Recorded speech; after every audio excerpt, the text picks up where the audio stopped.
Hello, America, and welcome back to Good Dirt Wellness Talks. I'm your host, Cashmere Miller, and this is part two of our series on mastering sleep and time for better health. Last episode, we talked about the power of sleep, and we also talked about the dangers of lack of sleep and how science echoes that consistent good quality sleep will transform our lives because it helps us in various ways. It helps us improve our memory, emotional resilience, and even supports a healthy heart and immune system. And so it's not just about logged hours, like I mentioned before. It is about true healing in those sleep cycles, especially deep and REM sleep. So missing out on this increases our risk for heart problems, diabetes, poor mental health, and it lowers our ability to cope with stress and making wise decisions.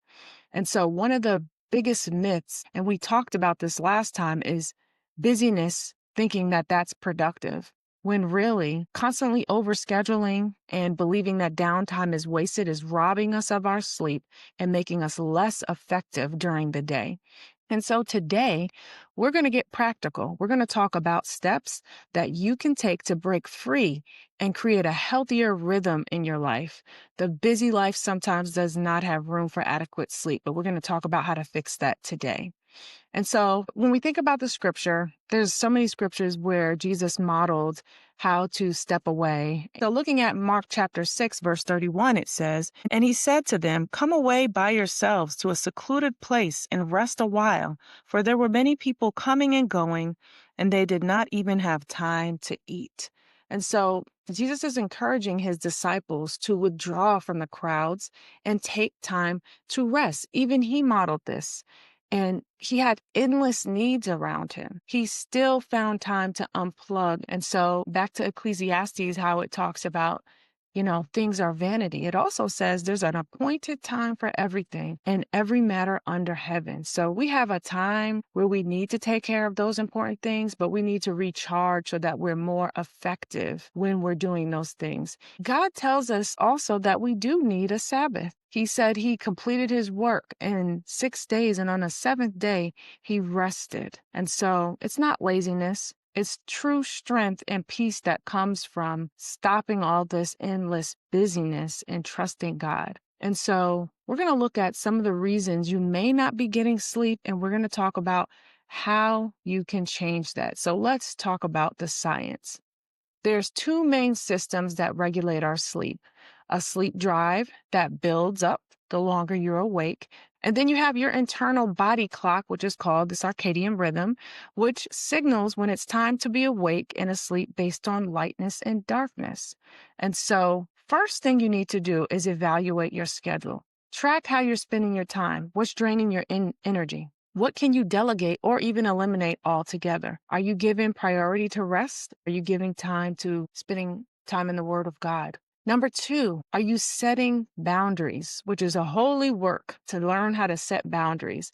Because every time you say yes to something, you're saying no to something else. So you need to limit things. You need to protect your health and your relationships and protect your calling so that you're doing the thing you were made to do. Set the boundaries. Number three, behavioral things, behavioral strategies that you could change to help you get better sleep. You need to stick to a consistent sleep schedule.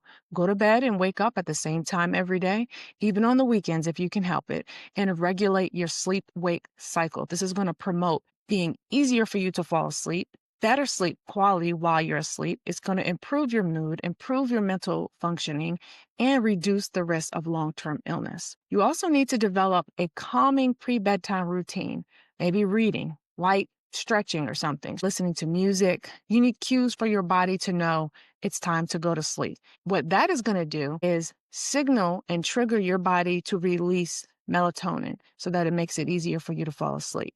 You also need to limit daytime naps and maybe down to 30 minutes, actually, because early in the day, you need to, again, build up this sleep pressure so that at night you're getting restorative sleep and you're preventing grogginess and insomnia. Another thing you can do, number four, is environmental adjustments. Make your room cool, dark, and quiet because this is going to limit distractions and the light exposure.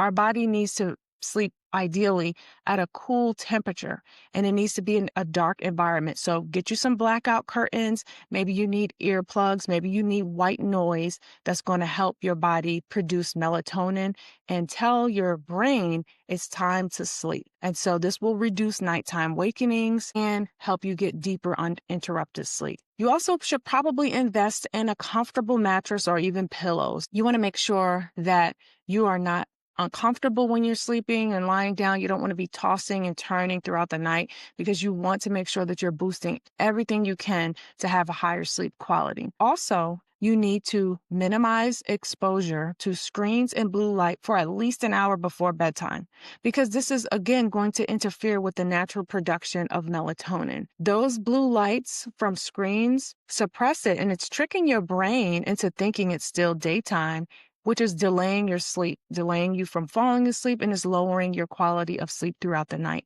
So get rid of the screens, dim the lights at least an hour before bed. So again, you're telling your brain, we're preparing for sleep. Silence notifications and leave devices outside of your bedroom if you have to, because again, these are things that are just going to continue to interrupt you throughout the night when you need to sleep. Number 5 is lifestyle habits. Physical activity can help you, but if you're going to do vigorous physical activity, it needs to be done at least 2 to 3 hours before bedtime, because then it can actually hinder you from falling asleep because your body's all energized. But physical activity throughout the day, very important to help you fall asleep in the night. You also want to maximize your exposure to natural daylight during the day to strengthen your circadian rhythms.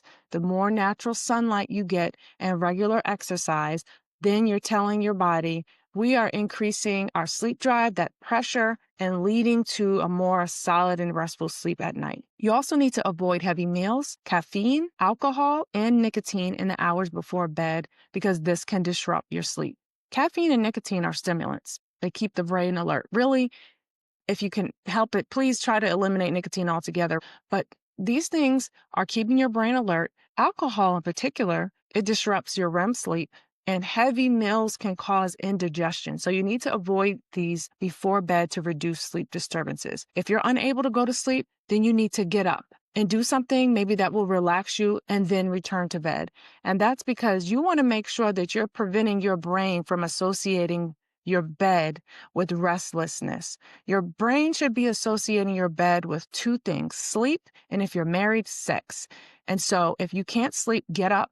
Do something else that's going to help you relax, some type of relaxing activity. I don't know, take a bath, stretch, do something that's going to help you calm and relax and prepare for bed. Then get back in the bed.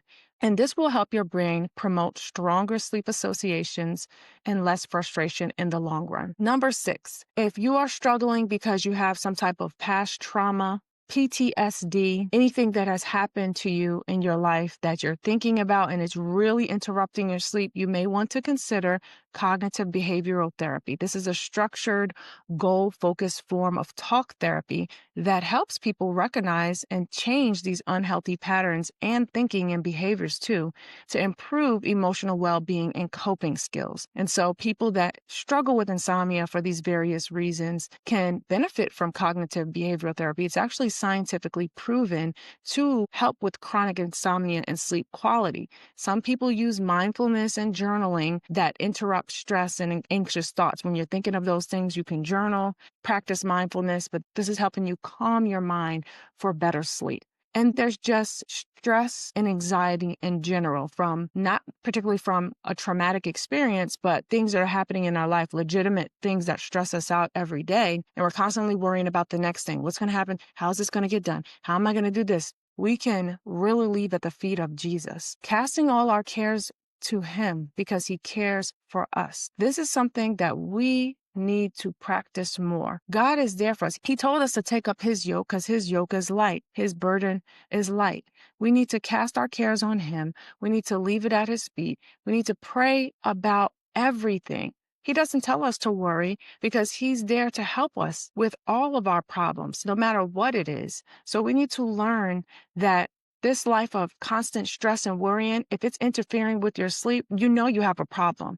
You need to take it to Jesus. Go into your prayer closet and really figure out what it is that the Lord wants you to do with that issue. And so I really want this for all of you because I know that good sleep is important for our overall health and it's going to impact the other areas that we talk about for health and well-being. So I want to thank you for tuning in to Good Dirt Wellness Talks today. We're going to wrap up on this two-part series on mastering sleep and time and carry these truths forward so that we can live a life recharged and productive and carrying out our purpose in life. And knowing that Jesus himself took purposeful pauses and he set healthy boundaries. It is not a sign of weakness, but a sign of trusting in him, actually.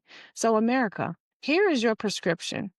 I want you to track your time. Track it for a couple of days, maybe 3 days, and notice what's draining you. Make adjustments. Set boundaries. Practice saying no to what you don't need.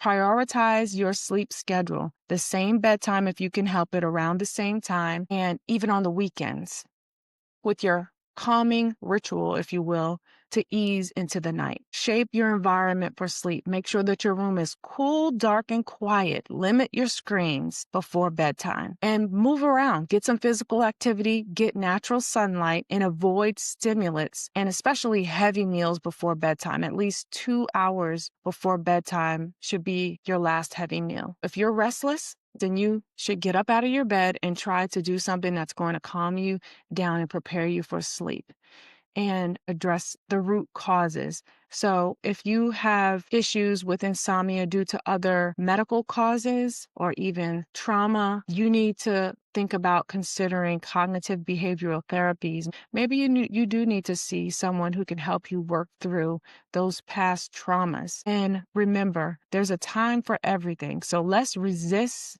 this relentless grind and think about restoring our rhythm, not laziness, but God's blueprint for a vibrant, fruitful life. So, America, I'm wishing all of you restful nights, and I hope that these tips are going to be helpful to you.